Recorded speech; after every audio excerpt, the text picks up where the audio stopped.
Hey guys, in this video I am going to show you how you can make auto velocity video in CapCut. So tap on your project after you open it and select your video you want to edit, and here I already have one project. And how to add auto velocity to your video: just tap on the video or clip, select style button and swipe right, and then you can find this auto velocity effect. Just tap on it. So waiting for generating. You can see for the preview panel, and you can also adjust for the interpol with to bit.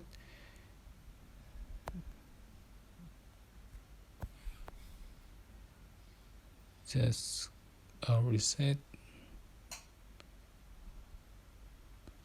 Just click check mark after generating.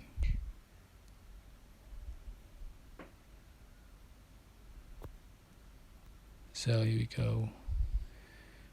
Yeah, it's very basic. I hope this tutorial is helpful for you guys. Don't forget to click like, comment, share, and also subscribe. Thank you so much for watching.